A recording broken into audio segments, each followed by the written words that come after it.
Shalom Bapak Ibu Jemaat Institusi yang dikasihi Tuhan. Shalom, selamat pagi. Apa kabar hari ini? Luar biasa, puji Tuhan. Mari pagi hari ini saja kita semua untuk mengingat kasih Tuhan. Karena sebentar lagi kita akan memperingati Jumat Agung dan Paskah. Terima kasih Tuhan, terima kasih Tuhan. Permuliakan Tuhan. Hanya di dalam nama Tuhan Yesus semua yang siap untuk bersuka bagi nama Tuhan. Mari katakan amin. Mari Bapak Ibu saya undang untuk bangkit berdiri. Kita nyatakan kemuliaan Tuhan dengan penuh sukacita. Betapa baiknya Engkau Tuhan.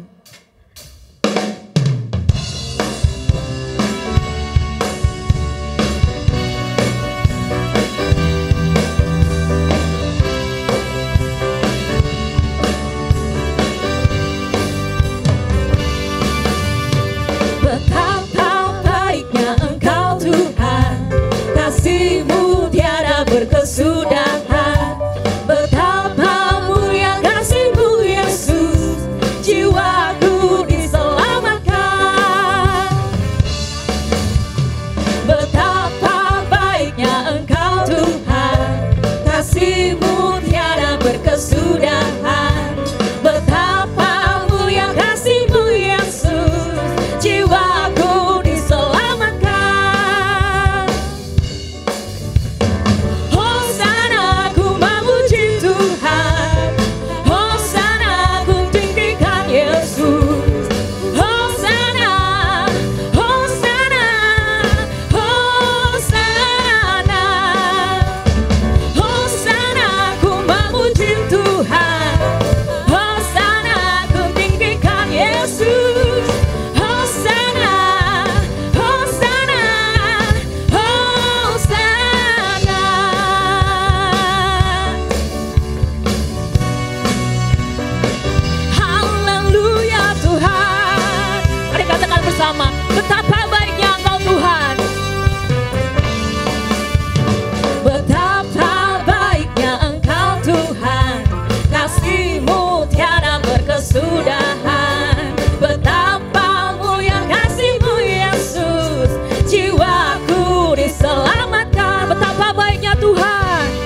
is so good to you. He is so good to me.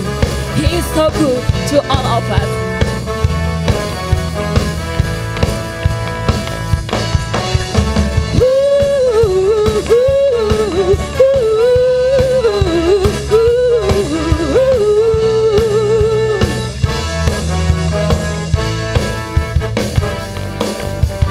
Katakan, dia mati bagiku, dia bangkit bagiku. Dia mati bagiku, dia bangkit bagiku, dia Tuhan Allah penyelamatku. Kuasa maut dikalahkan, hidupku dipulihkan, ya Tuhan Allah kemenanganku. Dia sungguh baik, dia sangat baik, Yesus, dia baik bagiku. Dia sungguh baik, dia sangat baik, Yesus, dia baik bagiku. Oh, dia baik bagiku.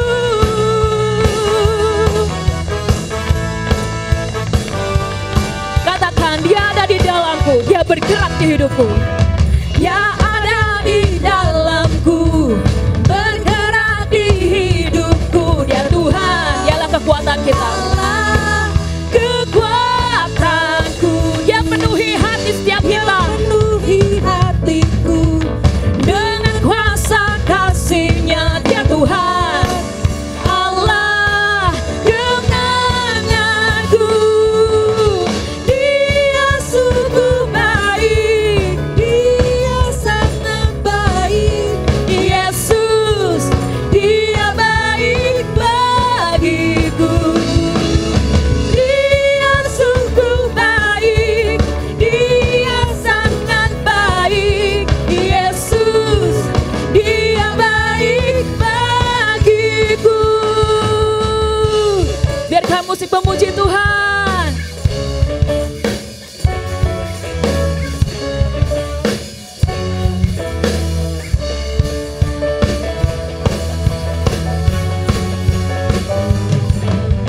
Dia sungguh baik, dia sangat baik, Yesus, dia baik bagiku.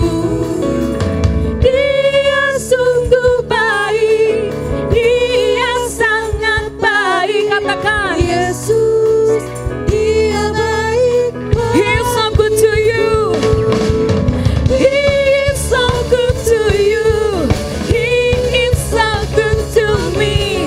Jesus, He is so good to you and me. He is so good to you. He is so good to me. Jesus, He is so good to you and me. He is so good to you. He is so good to me.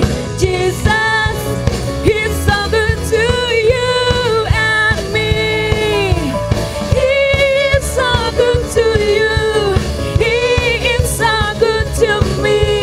Jesus, He is so good to you and me. Jesus, He is so good to you and me. Jesus, He is so good to you. He is so good to me. He is so good to you and me. Haleluya, berikan kemuliaan bagi Tuhan. Benar Tuhan, Engkau sungguh baik untuk kehidupan kami Tuhan, bagi setiap kami Tuhan. Mari setiap kita mengingat kebaikan Tuhan. Think about His love. Think about His goodness.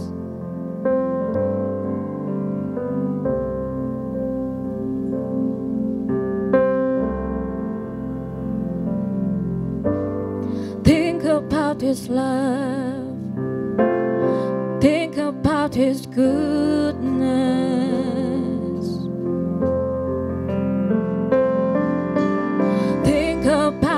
His grace that's brought us through.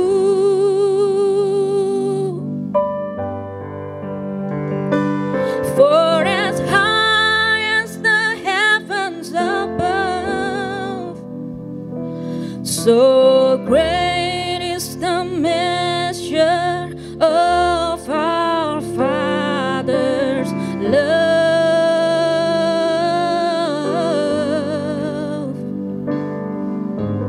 Great is the measure of our Father's love. Ingat kasih-Nya, ingat kasih-Nya, ingat kebaikan-Nya,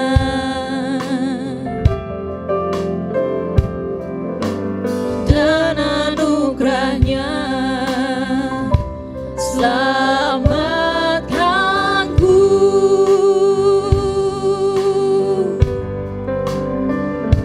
Sebab kasih-Nya setinggi langit, kasih setia Allah pada kita. Besar kasih Allah pada kita. Ingat kasih-Nya, ingat kebaikan-Nya, ingat kasih-Nya, ingat kebaikan-Nya,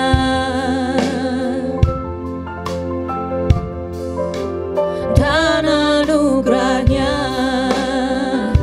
selamatkanku.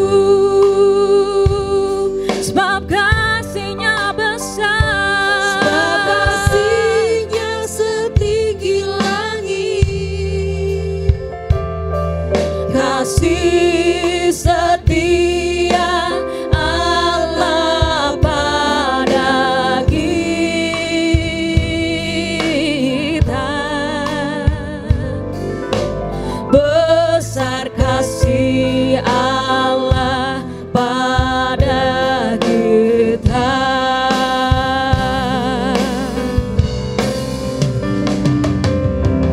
Ku takkan lupa kasih-Nya.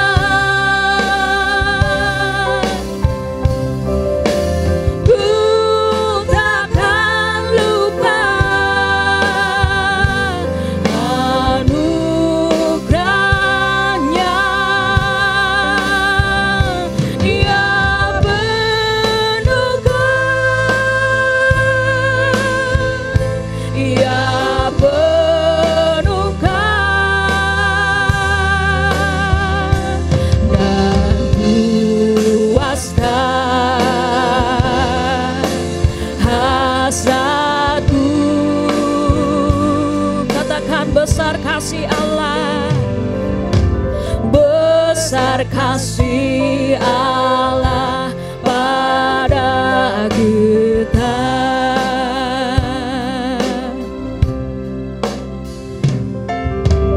Ingat kasih-Nya,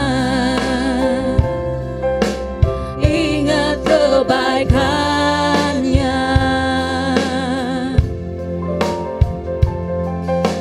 dan anugerah-Nya selamatkanku.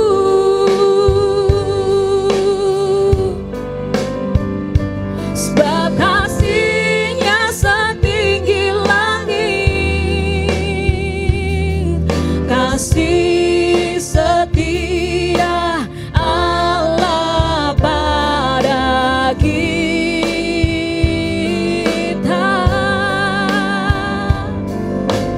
Besar kasih Allah pada kita. Mari katakan sekali lagi, ingat kasih-Nya, ingat kebaikan-Nya,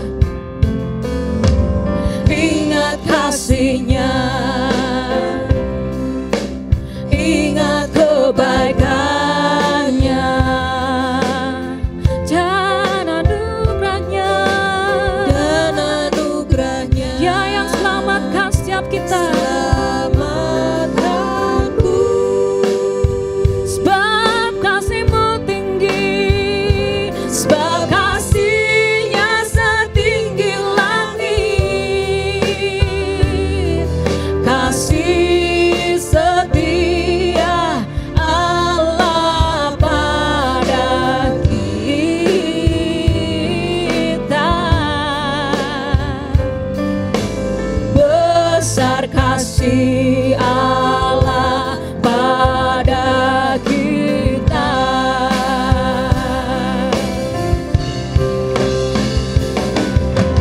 Ku takkan lupa kasih-Nya, dan ku takkan lupa anugerahnya. Ia penuhkan, Ia penuhkan dan puaskan hasratku. Ku takkan lupa, ku takkan lupa kasih-Nya, dan ku takkan lupa anugerahnya. Ia penuhkan, Ia penuhkan dan puaskan hasratku. Katakan besar kasih Allah pada kita. Besar kasih Allah pada kita. Mari jemaat saja katakan, ku takkan lupa kasih-Nya. Ku takkan lupa kasih-Nya. Terima kasih Tuhan. Ku takkan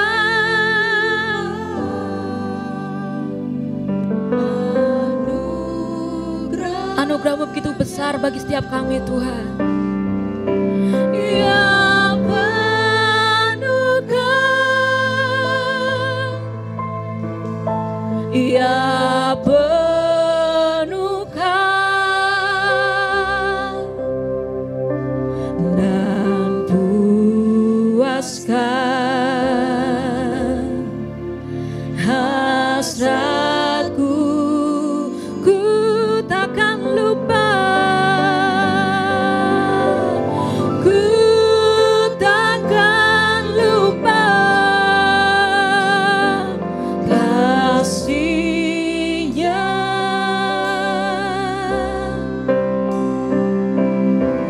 Ku takkan lupa anugerahnya. Katakan Ia penuhkan, Ia penuhkan. Penuhi setiap kami Tuhan. Ia penuhkan dan puaskan hasratku. Katakan Ia penuhkan, Ia penuhkan, Ia penuhkan, Ia penuhkan dan puaskan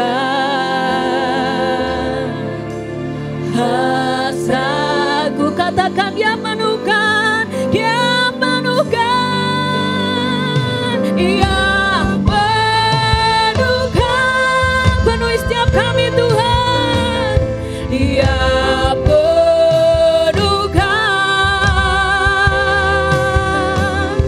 ia puaskan.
Sama-sama katakan besar kasih Allah.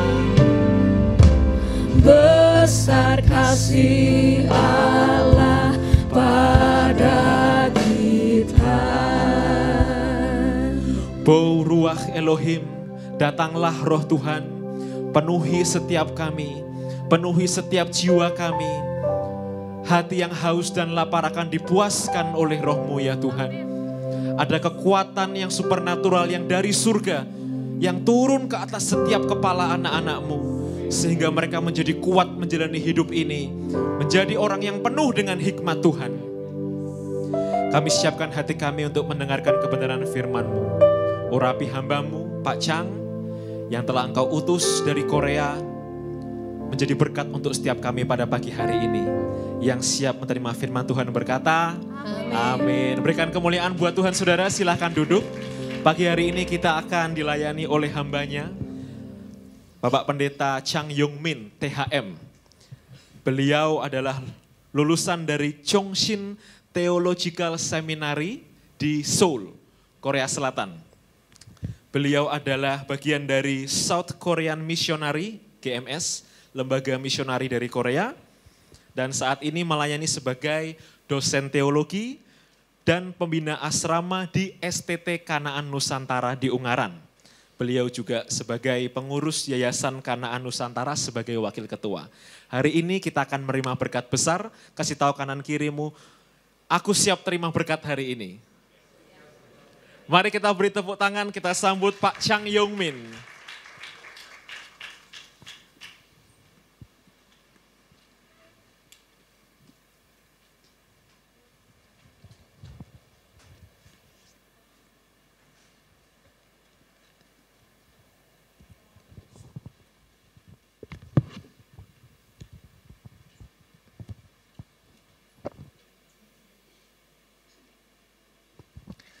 Shalom, selamat pagi Bapak dan Ibu sekalian.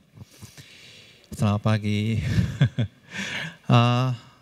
Pertama-tama saya mengucapkan terima kasih kepada Bapak Sonik, tapi hari ini tidak ada di tempat ini. Tapi saya mau tetap mengucapkan terima kasih.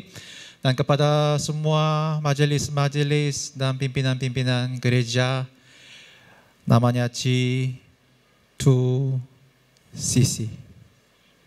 Artinya Golden Gate Community Church. Ya, sungguh luar biasa namanya, Golden Gate. Selama ini banyak orang cari-cari Golden Gate di mana, tapi akhirnya ada di Semarang ya. Saya memperkenalkan saya secara singkat. Saya seperti tadi diperkenalkan, saya orang Korea tapi sudah 10 tahun tinggal di Ungaran, Kabupaten Semarang. Dan jadi saya hampir mirip orang Indonesia ya. Saya sangat senang tinggal di Indonesia dan pelayanan khusus di daerah Jawa, karena budaya Jawa sangat mirip dengan budaya Korea. Karena budaya Korea juga sangat menghargai sopan santun dan gotong royong dan ya saling membantu. Memang sekarang banyak nilai-nilai yang dulu dihargai tapi sedikit digeserkan, tapi masih solidaritas dalam masyarakat kuat di Korea. Jadi ketika Korea mengalami IMF 1997, semua masyarakat lelah mengumpulkan emas. Waktu mereka dapat waktu nikah, waktu mereka dapat lahir, semua kumpul untuk mengembalikan hutang untuk negara. Tapi saya merasa orang Jawa juga sangat lemah lembut dan bersikap baik. Maka saya sangat bangga dan senang pelayanan di Indonesia. Saya sudah berkeluarga, saya punya seorang istri, tapi sekarang di Korea karena ayahnya sekarang sakit parah. Dan saya punya 3 anak, cowok, cewek, cowok. Umur 9, 7, 5. Berarti saya ketika datang di Indonesia, saya bawa anak nomor 1 cowok. Waktu itu dia umurnya 5 bulan. Saya masih ingat saya menggendong seorang bayi ketika datang di Bandara Semarang.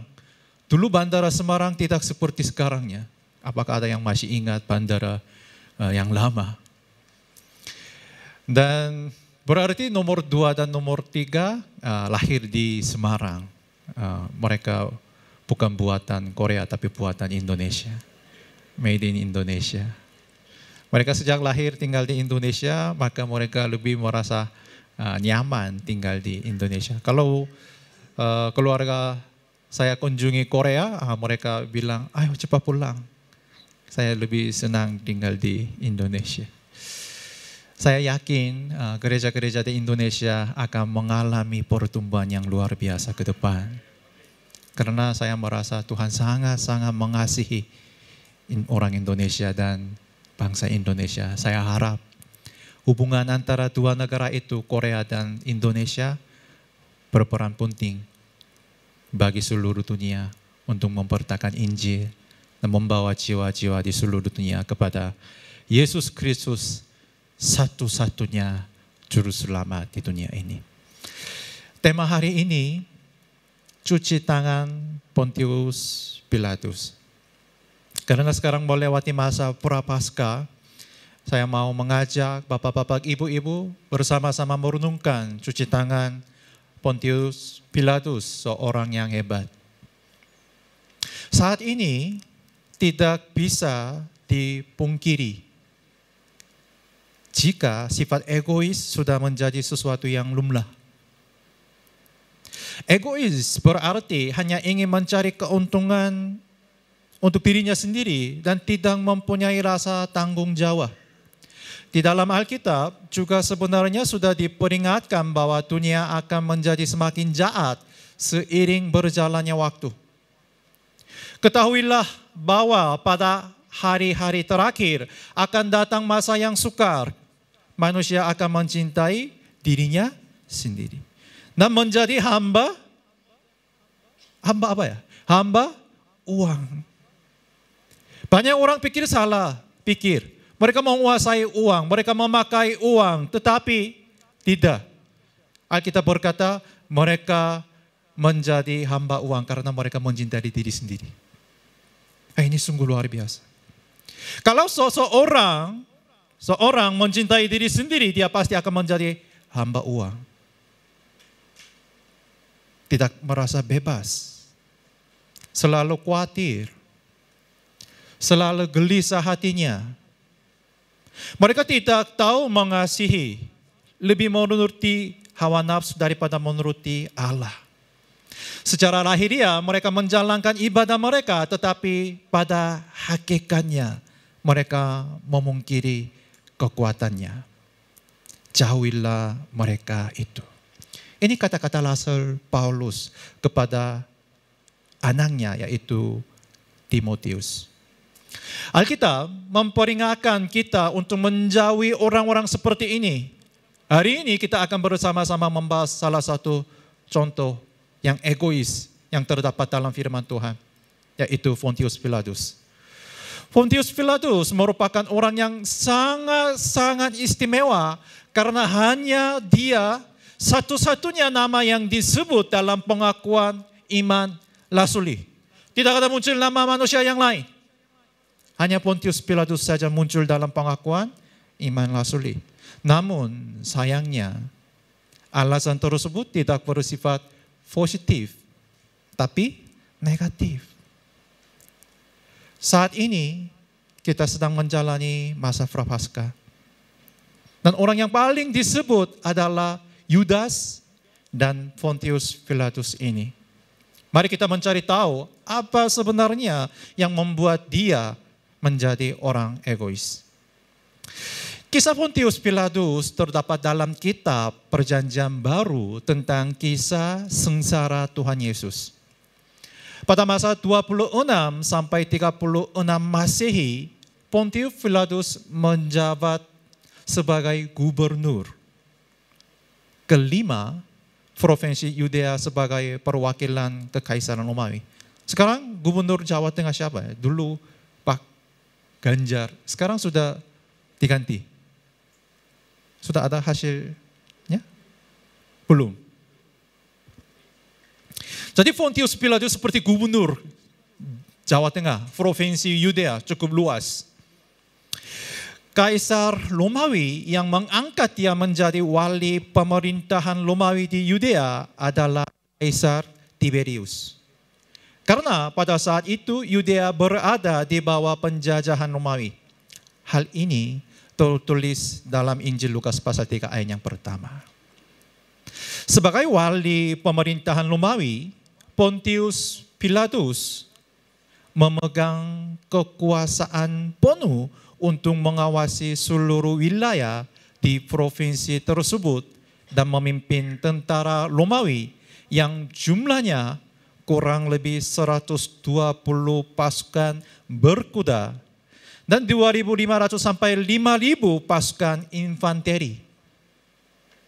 Selain itu, dia juga berkuasa penuh atas hidup dan mati seseorang, bahkan keputusan majelis agama Yahudi, yaitu Sanhedrin, harus disahkan dahulu oleh dia.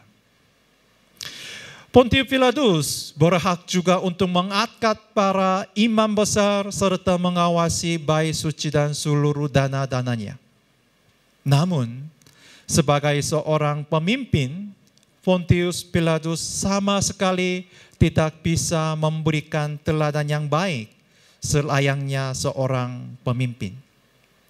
Sejarawan Josephus dan Eusebius mencatat ada banyak keluhan-keluhan bangsa Yahudi terhadap Pontius Pilatus. Misalnya, dia memakai uang kas bait suci untuk membangun saluran air ke Yerusalem dari sumber air yang jaraknya kurang lebih 40 km. Sehingga banyak orang Yahudi memprotes dan demonstrasi menentang proyek ini. Akibatnya, banyak orang Yahudi yang mengalami kekerasan dan dibunuh oleh para tentara Romawi di bawah perintah Pontius Pilatus. Injil Lukas pasal 13 ayat yang pertama juga mencatat tindakan semena-mena Pilatus yang lain, yaitu dengan mencampurkan darah korban persembahan dengan darah orang-orang Galilea. Ini dianggap hal yang sangat menjijikkan oleh orang Yahudi. Dan sekarang, sampailah kita pada pembahasan tentang sejarah pekan suci yang akan kita rayakan minggu ini. Kisah sengsara ini dapat kita baca di Injil Matius pasal 27. Imam-imam kepala dan tua-tua bangsa Yahudi membelenggu Tuhan Yesus, lalu membawanya dan menyerahkannya kepada Pilatus. Selanjutnya, mari kita baca ayat 22 hingga ayat 24 berikut ini. Matius pasal 27 ayat 22 sampai 24. Kalau ada Alkitab tolong buka, dan kalau ada HP aplikasi tolong bukakan. Matius pasal 27 ayat 22 sampai 24 saya akan bacakan.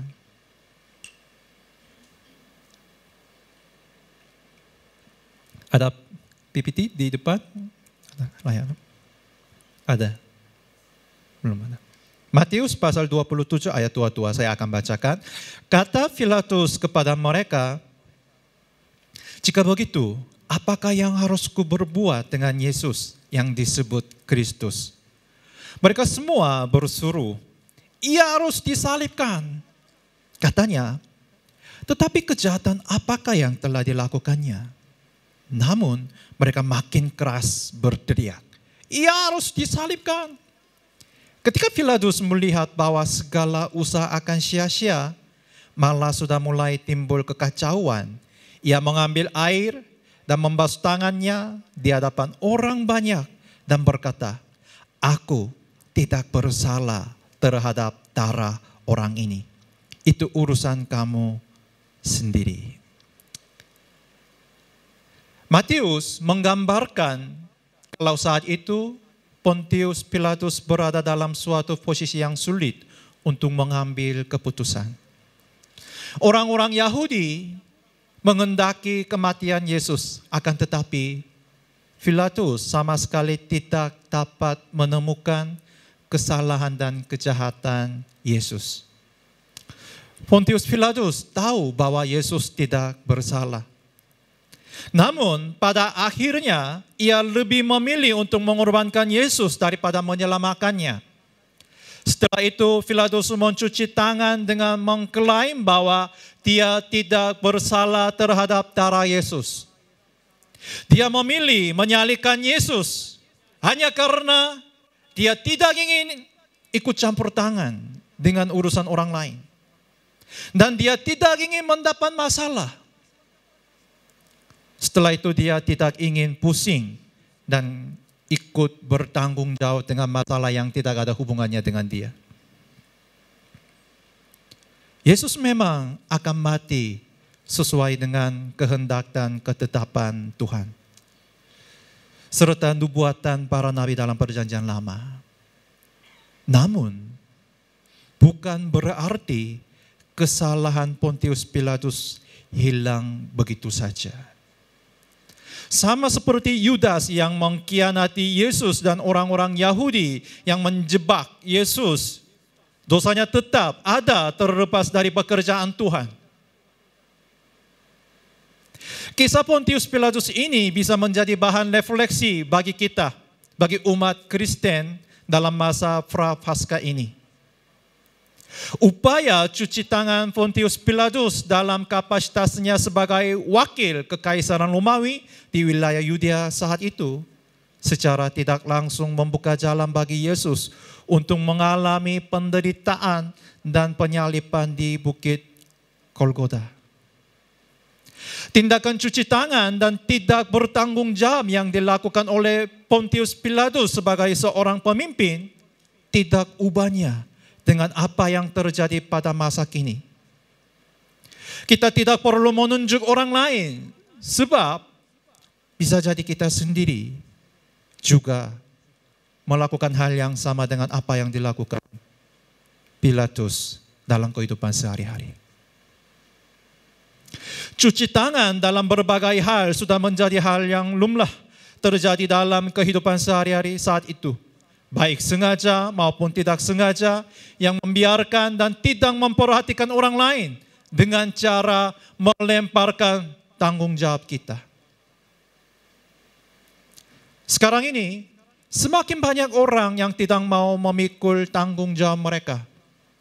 Apalagi di kalangan umat Kristiani yang harus berkorban dan bertanggung jawab terhadap sesama. Mereka tidak mau susah-susah mengambil tanggung jawab. Dan hanya hidup terobsesi dengan keinginannya sendiri. Contoh yang pertama, para ayah zaman sekarang tidak mau memikul tanggung jawab mereka. Zaman sekarang hilang kebapaan yang sejati. Ayah itu sosok yang seperti apa? Ayah adalah kepala keluarga, seorang imam dan wakil Tuhan di dalam keluarga. Tetapi dia tidak mau mendoakan anak dan istrinya. Meskipun Tuhan sudah berikan kuasa yang hebat kepadanya. Hidupnya justru penuh dengan mabuk-mabukan dan wanita selain istri. Banyak dari mereka yang salah kaprah dengan mengira bahwa jika mereka berhasil menghasilkan uang, berarti tanggung jawab mereka sudah terpenuhi. Jadi mereka membatasi diri sendiri hanya seorang tukang mencari nafkah. Bukan imam yang besar di dalam keluarganya. Saat ini banyak sekali para pria yang menyukai games. Cewek-cewek yang muda,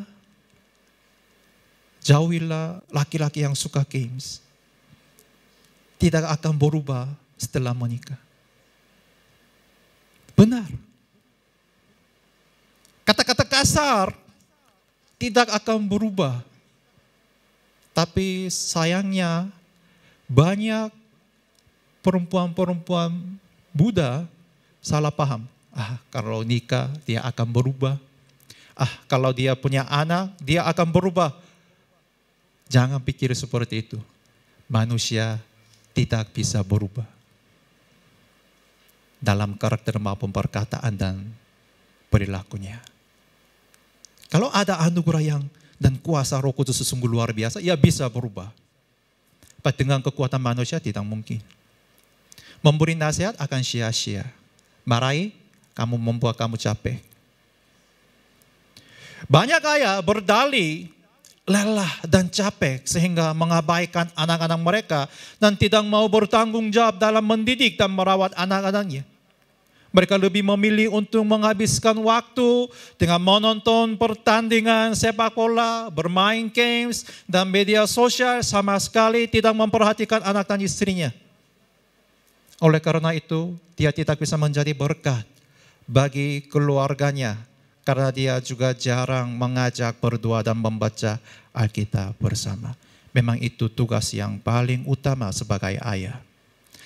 Apakah ada seorang ayah di sini? Tolong angkat tangan, saya punya anak atau cucu. Tolong angkat tangan Bapak, cucu. Ya, terima kasih. Sebelum mereka pergi ke sekolah, apakah panggil mereka dan numpang tangan? Tuhan melindungi mereka. Tuhan memberkati aktivitas hari ini. Dan menggendong, ayo aku mengasihi kamu. Kamu pasti akan berhasil. Kamu bisa. Hal ini juga berlaku untuk seorang istri. Tolong seorang istri mengangkat tangan. Ibu-ibu, ya sudah menikah. Mereka lebih memilih untuk menghabiskan waktu dengan berbelanja online. Ada aplikasi Shopee, Tokopedia. Sekarang TikTok juga dan Instagram juga banyak belanja-belanjaan online. Dan mereka sibuk melakukan pekerjaan mereka daripada melayani di gereja dan merawat orang-orang yang kurang mampu. Belakangan ini di Korea banyak sekali ibu-ibu yang menelantarkan anaknya dan melarikan diri. Anak-anak yang berumur kurang dari seminggu ditelantarkan dan sekarat. Para ibu zaman sekarang sudah tidak mau lagi mengorbankan diri mereka demi anak-anaknya. Selain itu, mereka jarang menghadiri pertemuan gereja karena sibuk menonton sinetron dan drama. Tidak datang gereja hanya karena nonton sinetron. Jadi Tuhan selalu kalah oleh artis-artis. Tidak bisa dipilih Yesus. Mereka tidak mau merawat orang-orang miskin yang ada di sekitarnya dan di gereja. Seperti Pontius Pilatus, mereka bilang, hal itu bukanlah tugas dan tanggung jawab mereka. Hal yang sama berlaku untuk hamba Tuhan. Apakah ada hamba Tuhan di sini? Hamba Tuhan ya, saya juga hamba Tuhan. Akhir-akhir ini di Korea ada lelucon yang mengatakan bahwa pendeta tidak menjawab panggilan telepon di malam hari. Mereka sengaja matikan HP waktu tidur. Mengapa? Mereka beranggapan ketika jam kerja sudah selesai, artinya pelayanannya juga sudah selesai sama seperti toko-toko. Padahal para pendeta zaman dahulu tidak seperti itu. Ketika mereka tidur, mereka selalu tidur di sebelah telepon. Bahkan jika ada telepon di tengah malam dari salah satu anggota gereja, mereka langsung menerimanya dan bergegas pergi sampai terkadang lupa memakai sepatu. Mereka benar-benar rela dan ikhlas mengorbankan diri untuk jemaatnya dan mengurus semua masalah jemaat-jemaatnya besar atau kecil. Mereka menerimanya begitu saja. Mereka tidak pernah berpikir bahwa itu merupakan pengorbanan atau pelayanan khusus. Sungguh jauh berbeda dengan sekarang. Hamba Tuhan sekarang lebih menghargai uang daripada jiwa jemaat. Mereka lebih fokus mengembangkan gereja daripada menyelamatkan jiwa jemaat. Fokus mereka tidak lagi terletak pada bagaimana caranya memimpin jiwa-jiwa kepada Tuhan, menghibur dan mengasihi mereka. Melainkan mereka lebih fokus pada mendidik anak-anak mereka sendiri. Mencari rumah yang mewah dan membeli mobil yang bagus. Hamba Tuhan di Jakarta semua punya mobil yang mewah, Alphard. Memang itu bukan dosa, tapi secara jujur, apakah mereka bisa mempertanggungjawabkan ketika mereka berdiri di hadapan Tuhan? Saya yakin satu kata pun mereka tidak bisa ucapkan. Alasan apapun dia tidak bisa menemukan di depan Tuhan.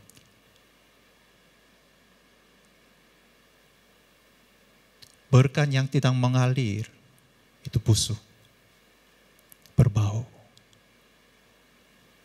Tidak bisa harum wangi yang manis. Kalau saudara, bapak-bapak, ibu-ibu dan saudara sekalian, kalau mendapatkan sesuatu dari Tuhan, saudara harus ingat, Tuhan mau melakukan apa dengan berkat ini. Seperti Pilatus dalam teks hari ini, hamba Tuhan suka mencuci tangan dan berpikir kalau hal itu bukan tugas mereka. Seperti Pilatus yang berkata bahwa tidak bersalah atas hukuman mati Tuhan Yesus. Banyak orang Kristen yang berkata bahwa itu bukan urusan saya, bukan tugas saya. Apakah Bapak dan Ibu setuju dengan perkataan ini? Apakah menurut Bapak dan Ibu mereka benar-benar tidak bersalah? Di awal lunungan tadi, kita tahu bahwa Pilatus merupakan orang yang sangat berkuasa. Demikian pula dengan orang Kristen, mereka diberkati. Mereka diselamatkan dan dicukupkan oleh kasih karunia Tuhan, tetapi mereka belum mengerti arti dari berkat yang telah mereka terima dari Tuhan. Bapak dan Ibu, lalu bagaimana dengan kita? Apakah kita akan memilih cuci tangan daripada turun tangan membantu saudara-saudari kita, bahkan keluarga kita sendiri yang membutuhkan perhatian dan pertolongan? Cuci tangan memang hal yang sudah lumrah dalam kehidupan sehari-hari orang Kristen saat ini. Dengan kata lain, bukan urusan gue. Padahal peran dan keberadaan kita seharusnya bisa digunakan untuk memperhatikan dan menolong orang lain. Namun justru tidak digunakan dengan maksimal karena menganggap itu bukan urusan kita. Sebenarnya jabatan Pontius Pilatus sebagai wali kekaisaran Romawi saat itu sangat bisa untuk memutuskan bahwa Yesus tidak bersalah, sebab memang tidak ditemukan kesalahan apapun pada diri Yesus. Namun karena Pilatus tidak mau merepot, tidak mau mengambil resiko, jika terjadi pemberontakan karena masalah ini, maka Pilatus memilih untuk menyerahkan Yesus kepada imam-imam kepala sehingga Yesus mati di atas kayu salib. Apakah benar? Cuci tangan, maka semua masalah selesai. Hanya bilang bapak-bapak ibu, itu bukan urusan saya. Apakah Tuhan juga berpikir seperti itu? Sungguh mudah memang untuk tidak peduli dengan apa yang terjadi pada orang lain. Orang yang jelas-jelas kita tahu sedang mengalami ketidakadilan. Padahal kita memiliki kemampuan dan kuasa untuk berbuat sesuatu. Asalkan kita mau sedikit lepot dan ambil resiko. Tidak peduli dengan apa yang terjadi dengan orang lain. Tidak mau tahu, tidak mau lepot, tidak mau terkena imbas. Itu semua adalah ciri-ciri orang yang suka cuci tangan dan sering kita jumpai dalam kehidupan sekarang. Di sekeliling kita,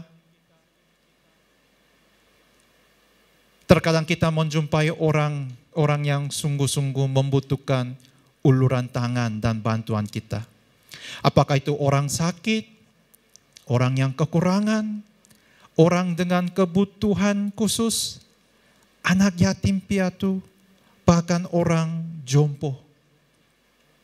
Bisa jadi karena tidak mau ikut campur tangan alias cuci tangan, kita justru menyerahkannya kepada orang lain untuk mengurusnya. Padahal sebenarnya kita punya kemampuan untuk membantu mereka keluar dari kesusahan dan beratnya kehidupan. Dengan menganggap bahwa semua urusan akan selesai kalau di tangan orang lain, maka kita tidak akan pernah memberikan solusi terhadap pergumulan mereka yang sedang mengalami kesusahan. Padahal yang mereka butuhkan dari kita tidak banyak, yaitu kepedulian, empati, dan rasa persaudaraan. Bapak-bapak, ibu-ibu, dan saudara sekalian, lihat kiri kanan, lihat di barang-barang di dalam tempat ibadah ini. Apakah satu barang yang tidak memiliki tujuan? Semua barang-barang yang ada di dalam tempat ibadah ini mempunyai fungsi, mempunyai tujuan. Hidup kita juga sama. Kenapa kita diselamatkan? Sekarang sudah kita menerima berkat. Untuk apa? Kita harus tanya. Akan tetapi Bapak-bapak, Ibu-ibu, ada seseorang yang kehidupannya sangat berbeda dari Pontius Pilatus. Dia adalah Yusuf dari Arimatea. Yohanes pasal 19 ayat 38. Saya akan bacakan Yohanes pasal 19 ayat ke-38. Saya akan bacakan.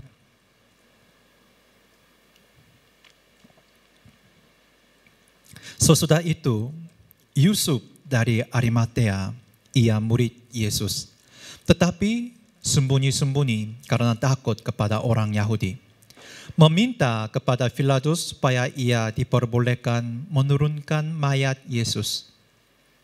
Dan Pilatus meluluskan permintaannya itu, lalu datanglah ia dan menurunkan mayat itu. Sebenarnya dia tidak perlu melakukan hal-hal ini. Itu bukan tugas dia. Apalagi murid-murid Yesus sudah melarikan diri. Yang dianggap sebagai orang yang dekat dengan Yesus.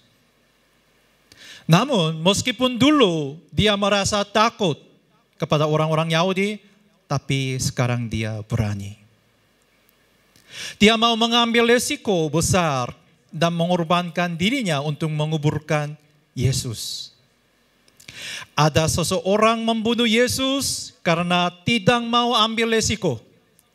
Akan tetapi ada orang lain yang menguburkan Yesus sambil mengambil resiko.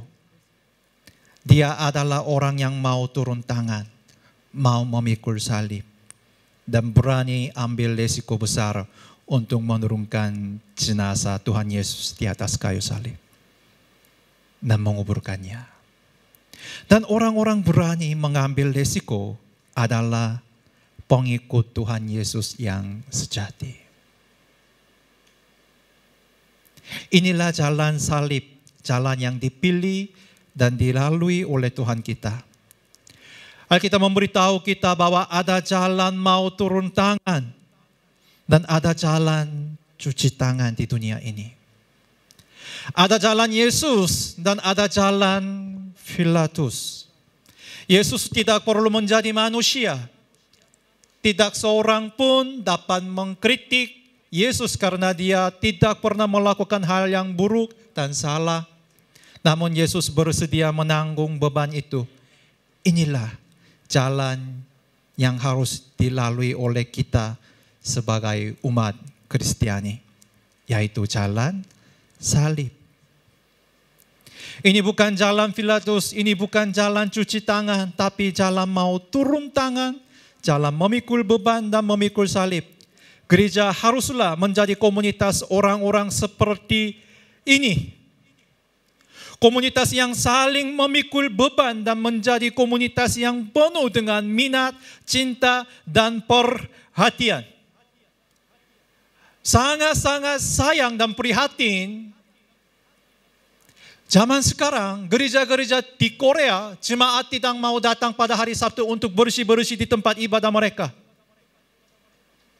Malah mereka donasi untuk panggil tukang bersih-bersih.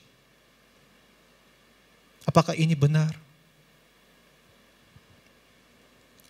Apakah ini benar? Peringatan Jumat Agung bagi umat Kristiani selain menjadi momen untuk merefleksikan kasih dan pengorbanan Yesus, sekaligus juga untuk memaknai tindakan cuci tangan yang dilakukan oleh Pilatus dalam menghadapi tantangan, yaitu tindakan melepas tanggung jawab dan bersikap egois untuk kepentingan dirinya sendiri. Sudah tindakan yang harus dijauhi oleh umat Kristiani. Bapak dan Ibu sekalian yang terkasih dalam Yesus, mari kita sama-sama membangun rasa kepedulian, empati dan rasa persaudaraan. Tuhan Yesus mau turun ke dunia hingga wafat di atas kayu salib untuk kita. Bayangkan bagaimana seandainya Tuhan tidak mau repot-repot dengan kita. Mari kita turun tangan membantu saudara-saudari kita yang membutuhkan. Karena Tuhan sudah turun tangan peduli dan membantu kita. Tadi waktu pujian kita akui bahwa aku takkan lupa kasih-Nya. Tapi tidak boleh hanya waktu ibadah saja. Tapi di luar sana kita tidak boleh lupa kasih-Nya. Ketika bapak-bapak, ibu-ibu menghadap seseorang yang membutuhkan pertolongan bapak ibu sekalian. Waktu itu bapak-bapak, ibu-ibu, saudara sekalian harus berani mengatakan, Tuhan, takkan aku lupa kasih-Nya. Ayo, mari kita memikul salib kita dalam hidup kita masing-masing. Hidup seperti ini akan membuktikan bahwa kita adalah pengikut Yesus sejati. Karena kita berjalan di jalan Yesus, bukan jalan Pilatus. Bapak-bapak, ibu, coba bayangkan keturunan Pilatus. Mereka sangat bangga karena ayahnya, kakeknya seorang gubernur. Tapi apakah mereka masih bangga? Ketika semua orang percaya mengakui bahwa Yesus mengalami penderitaan kesengsaraan di bawah Pontius Pilatus. Mereka merasa sangat malu.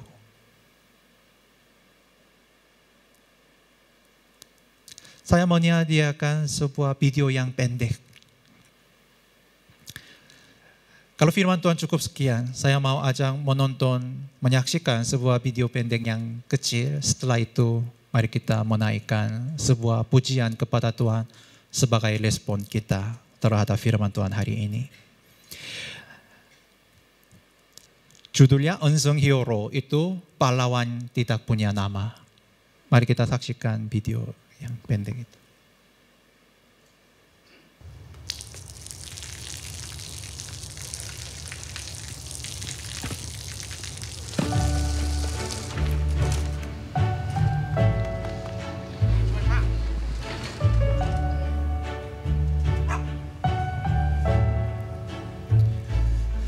Dia memang orang yang sederhana, orang tidak kaya.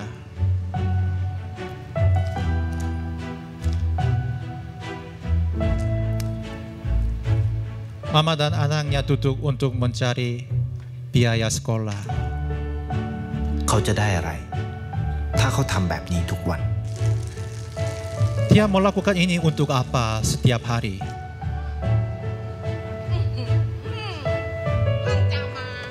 Mengapa terlambat?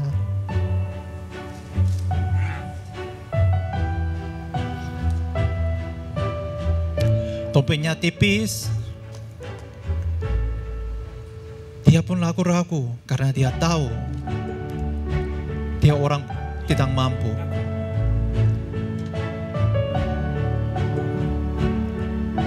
Ibu yang jompo, เขาจะไม่ได้อะไรเลย Dia melakukan hal ini bukan karena dia menjadi lebih ไม่อ kaya. อกทีวี ไม่มีใครรู้จัก Tidak muncul TV ไม่ได้มีชื่อเสียงที่มากขึ้น atau makin terkenal. Tidak.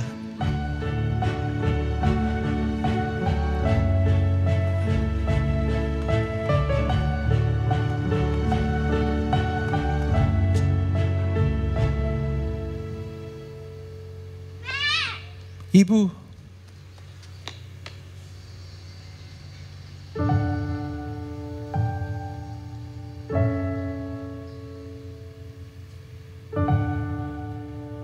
เพราะสิ่งที่เขาได้ Kegap, คือได้แค่ apa yang dia dapat yaitu perasaan.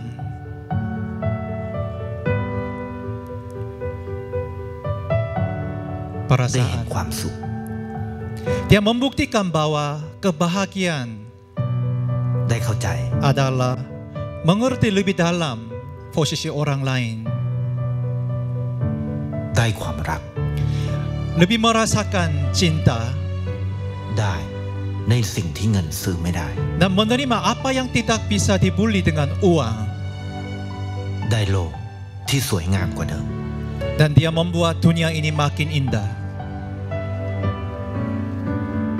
ในชีวิตคุณอะไรคือสิ่งที่คุณต้องการมากที่สุด Apa yang keinginan Bapak dan Ibu yang terdalam ไทยประกันชีวิต dalam hidup เชื่อ ini? ในความดี Bapak-bapak, ibu-ibu,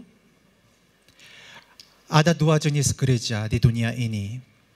Yang pertama, gereja itu bertumbuh karena firman Tuhan oleh hamba Tuhan itu sungguh luar biasa dan terjadi mujizat-mujizat waktu ibadah. Pasti gereja yang karismatik seperti ini bertumbuh. Ini salah satu jenis. Tapi ada gereja yang juga bertumbuh karena jemaat-jemaatnya hidup seperti Kristus. Banyak jemaat-jemaat datang bukan karena hamba Tuhan yang pintar menyampaikan firman Tuhan, tapi mereka menyaksikan, merasakan kasih Kristus di dalam kehidupan mereka melalui jemaat-jemaat di gereja itu. Tapi sayangnya, pada gereja mula-mula, dua-duanya tidak pernah berpisah. Selalu muncul bersama-sama. Ada rasul yang luar biasa, membuktikan bahwa Tuhan hidup. Waktu mereka menyampaikan firman Tuhan, terjadi mujizat. Ada yang sakit disembuhkan, orang yang buta bisa melihat. Tapi jemaat-jemaat di gereja mula-mula juga melayani seperti Kristus. Maka satu hari 3.000 orang datang untuk dibaptis. Saya mau tanya, apakah bapak-bapak, ibu-ibu pernah menyampaikan, memberitakan kasih Yesus kepada masyarakat, tetangga-tetangga dengan hidup bapak-bapak, ibu-ibu? Apakah hidup bapak, hidup ibu-ibu membuktikan Yesus adalah kasih? Hidup ini adalah kesempatan. Dan suatu saat nanti, mau tidak mau, kita harus mempertanggungjawabkan apa yang telah kita terima dari Tuhan. Saya undang tim pelayanan maju ke depan. Mari kita menaikkan pujian ini dengan kesungguhan hati. Sambil merenungkan firman Tuhan yang telah kami dengarkan. Kita dengarkan pada hari ini.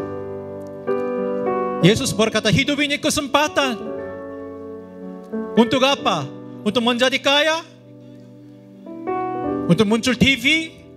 Untuk menjadi orang yang lebih terkenal? Ya, bisa. Tapi bukan hanya itu. Kamu harus menjadi berkat. Kamu harus melakukan kehendak Tuhan. Siapa mau? Siapa yang siap sedia? Di depan kita ada dua jalan. Jalan cuci tangan, ada jalan turun tangan. Ada jalan yang berani mengambil resiko, ada yang mau menghindari resiko. Tuhan Yesus bertanya kepada kita pada pagi hari ini, ayo anakku, ikutlah aku. Aku telah memberi contoh yang baik, teladan yang baik bagimu. Hidupmu akan berlimpah-limpah berkat yang kamu tak pernah bayangkan dan pikirkan.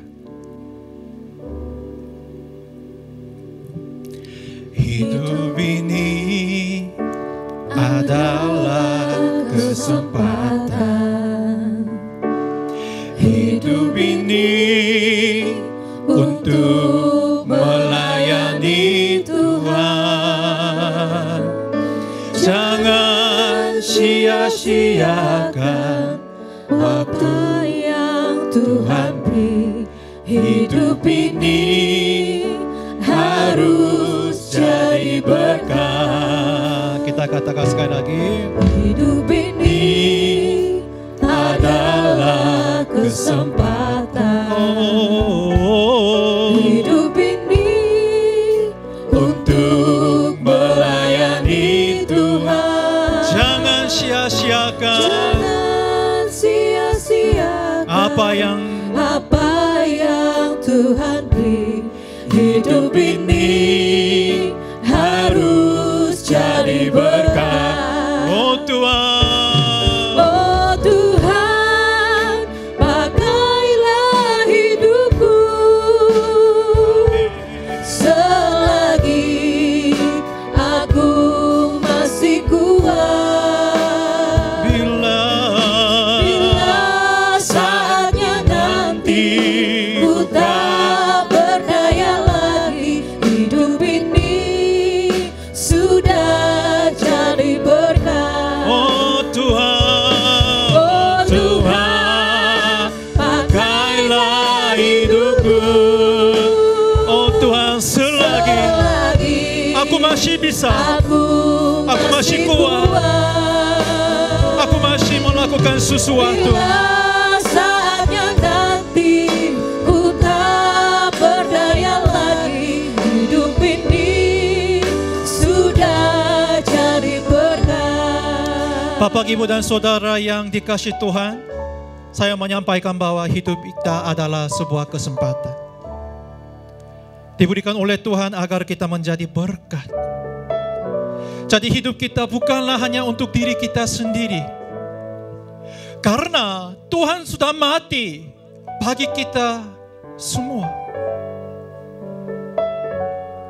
Bapak-bapak, ibu-ibu, jangan lupa, seseorang sudah mati bagi bapak dan ibu sekalian. Mati. Bukan hanya sumbang 100 juta, tidak. Hanya sumbang satu mata, tidak. Sumbang jantung, tidak. Seseorang mati bagi bapak dan ibu sekalian. Mati. Menyerahkan nyawa. Sekarang istri saya di Korea. Karena ayahnya sakit parah. Saya sangat merasa sedih, tapi saya belajar satu hal. Saya juga akan berbaring seperti itu. Tidak ada daya lagi. Tidak kuat lagi. Hatinya mau melakukan sesuatu, tapi sudah lanjut umur. Sudah tua. Tidak ada kesempatan lagi.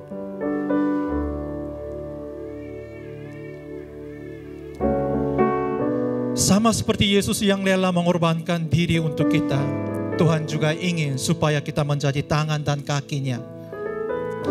Kita tidak perlu melakukan pengorbanan yang besar, cukup hanya dengan sebuah perhatian, maka kita bisa membuat perubahan. Kita tidak perlu mengubah seluruh isi dunia, kita hanya perlu mengubah posisi di mana kita berada. Mari kita bersama-sama mengambil komitmen dan menetapkannya dalam hati kita bahwa kita mau menjadi berkat. Dengan sekali lagi menyanyikan pujian ini dari awal untuk Tuhan yang memanggil kita. Hidup ini adalah kesempatan. Mari kita menyanyikan. Silakan berdiri semua. Hidup ini bangkit berdiri. Mari kita menyanyikan pujian ini sebagai pengakuan iman kita, sebagai respon kita terhadap panggilan Tuhan. Jangan sia-siakan apa yang Tuhan beri. Hidup ini harus jadi berkat. Oh Tuhan, pakailah hidupku selagi aku masih kuat.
penyembahan kepada Tuhan. Supaya tangan Tuhan turun atas kami semua dan memulihkan hati kami yang tetap patah semangat. Tuhan memulihkan hati kami, mendekatkan kami kepada Tuhan pada pagi hari ini. Mari kita menyurga, mari kita surkan nama Yesus.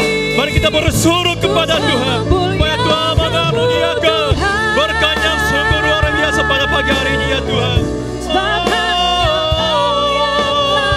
Haleluya, haleluya.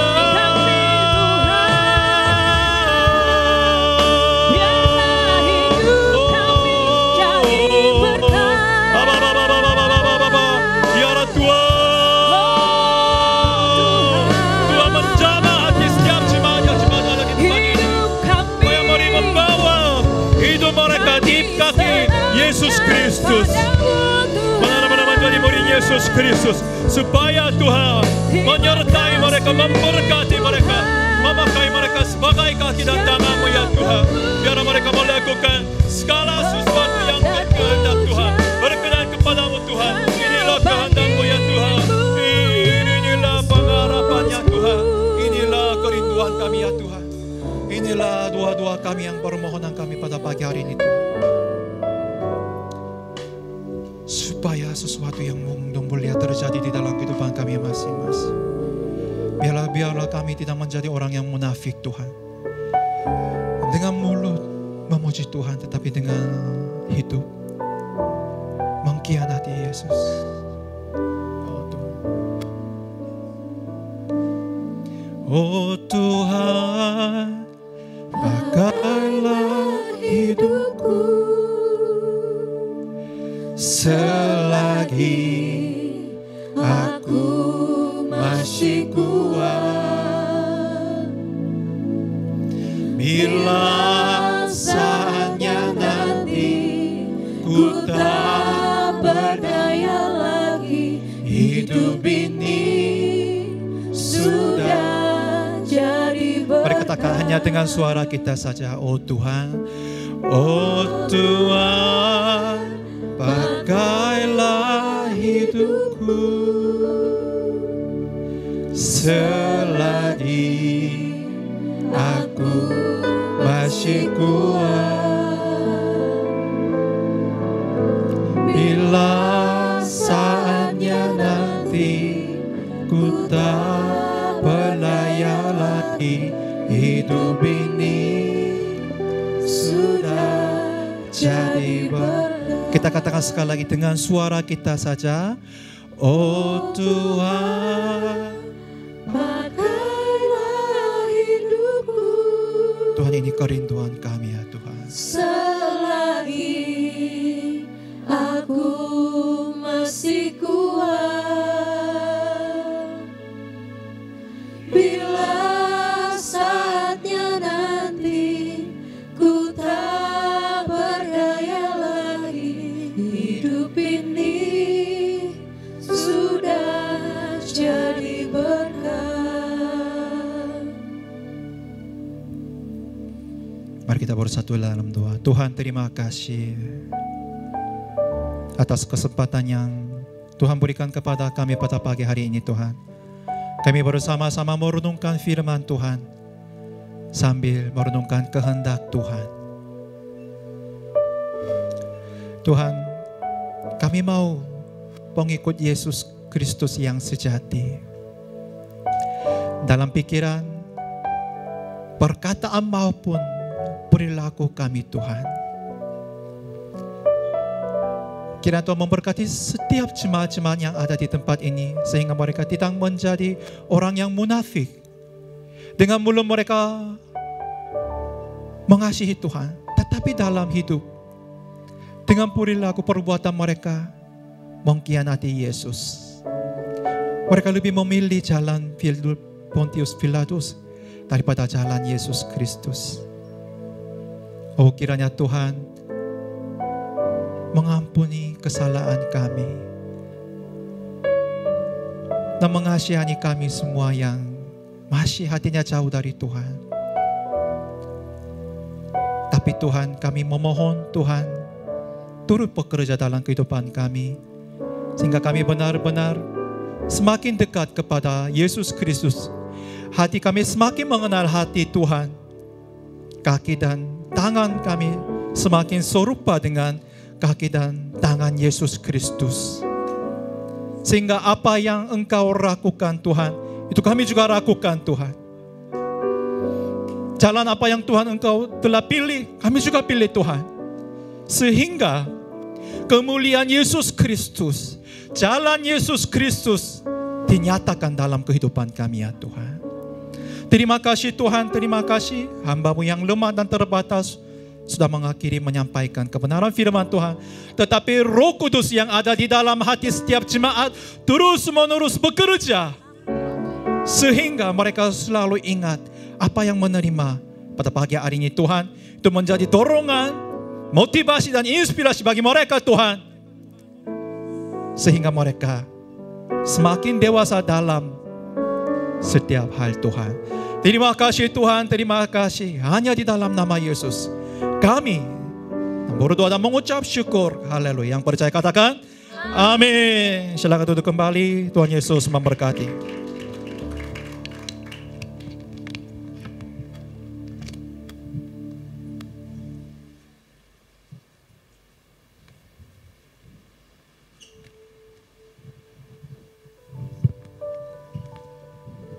Shalom Bapak Ibu. Bapak Ibu diberkati dengan firman Tuhan hari ini. Amin, puji Tuhan.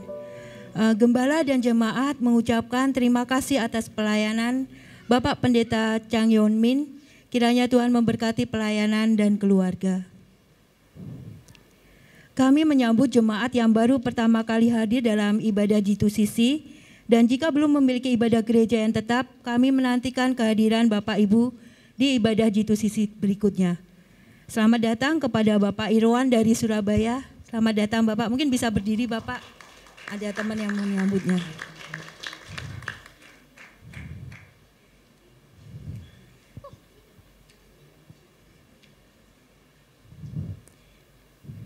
Info gereja dalam sepekan.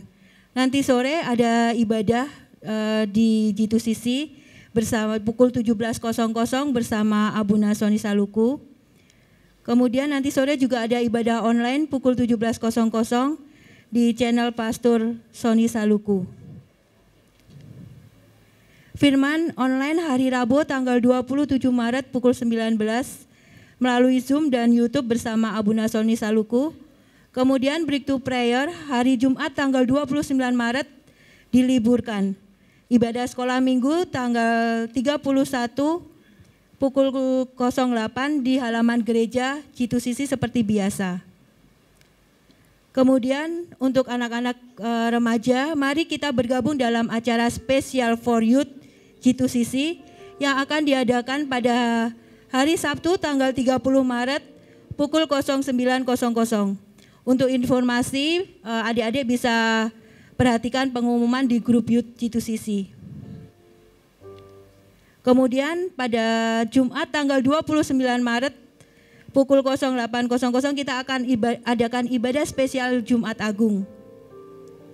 Kemudian hari Minggu tanggal 31 Maret pukul 08.00 kita juga akan adakan ibadah Paskah. Sementara ibadah Minggu sore tanggal 31 Maret akan diliburkan. Mari dukung dalam doa pelayanan Abuna di Jakarta dan di Ambon. Kiranya Tuhan memberkati pelayanan Abuna. Mengucapkan selamat ulang tahun dan selamat ulang tahun pernikahan kepada jemaat yang merayakannya minggu ini. Tuhan memberkati dan memberikan umur panjang.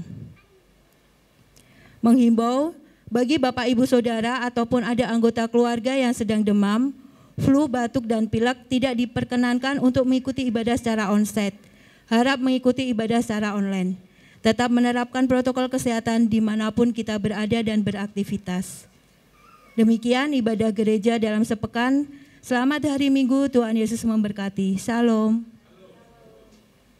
Ya, kita akan berdoa untuk anak-anak sekolah minggu. Silakan anak-anak maju ke depan. Dan sekali lagi kami minta Bapak Pendeta Chang Yung Min untuk maju dan mendoakan anak-anak sekolah minggu.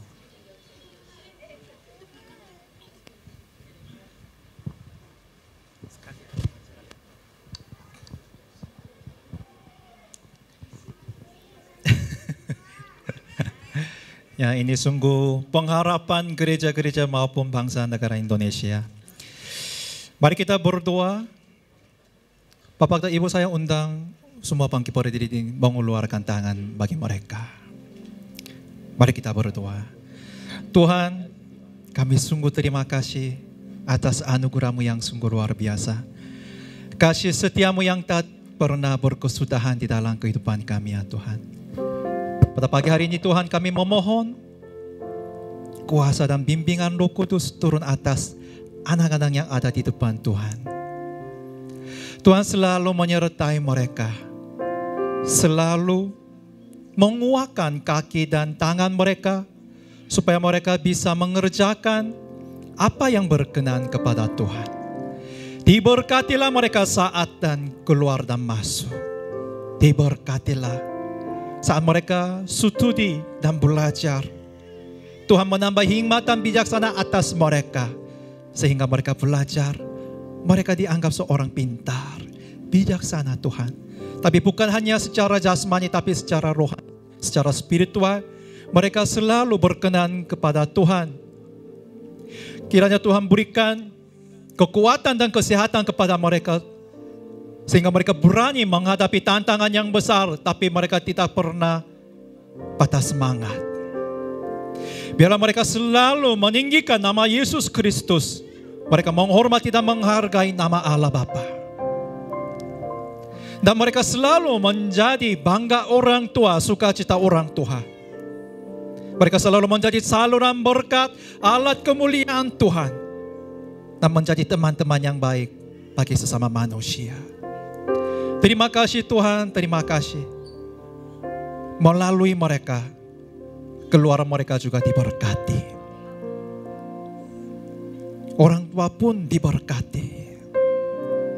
Tuhan melimpahkan berkat-berkat-Mu yang sungguh ajaib dan luar biasa di dalam kehidupan mereka masing-masing. Dan mereka tidak akan mengalami kekurangan apapun. Tuhan membuka jalan selebar mungkin di depan mereka Tuhan. Sehingga mereka berani berlari hanya bagi kemuliaan Tuhan. Tuhan membangun generasi yang muda, generasi yang baru. Gereja institusi ini akan mengalami berkat yang luar biasa karena anak-anak ini Tuhan. Dia menjadi seperti seorang Daud dan Musa. Seorang Yusuf yang menjadi pimpinan bangsa atas seluruh Mesir. Dari mereka ada seorang yang dosen, ada seorang hamba Tuhan, ada seorang penguasa-penguasa yang sungguh luar biasa. Tetapi seluruh hidup mereka sungguh dipersembahkan atas mezbah Tuhan.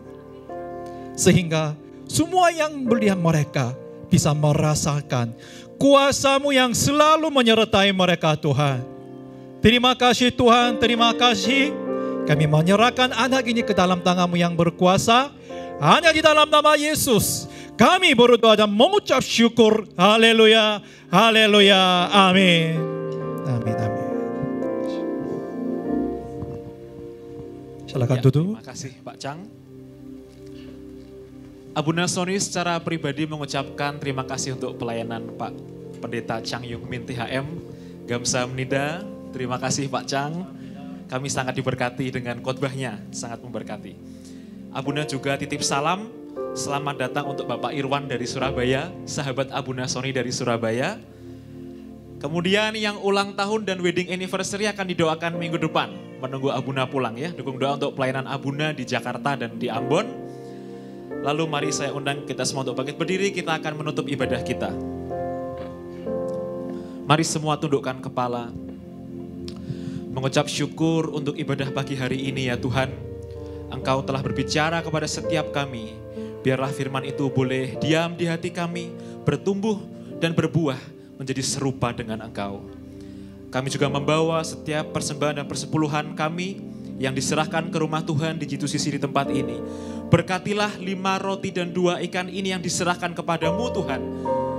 Berbuah berlipat-lipat kali ganda memberi makan bangsa-bangsa. Kami percaya ini akan digunakan untuk memperluas kerajaan-Mu, sehingga sampai seluruh bumi menjadi murid-Mu. Berkati setiap anak-anak-Mu dalam pekerjaan, dalam kesehatan, dalam keluarga.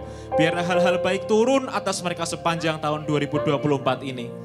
Tiba waktunya untuk menerima birkat Hakohanim, berkat imam. Mari semua buka kedua tanganmu. Yevarecha Adonai veishmarecha. Tuhan memberkati engkau dan melindungi engkau. Yaer Adonai panaf elecha veyechunecha. Tuhan menyinari engkau dengan wajahnya dan memberi engkau kasih karunia. Yisah Adonai panaf elecha, feyasim lecha shalom. Tuhan menghadapkan wajahnya kepadamu dan memberi engkau damai sejahtera. Yang menerima berkat Tuhan berkata, amin.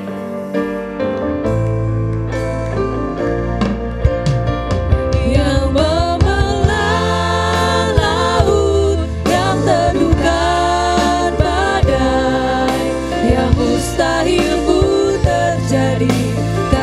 Kuasa-Mu yang perang hidupku, yang buka jalan bagiku.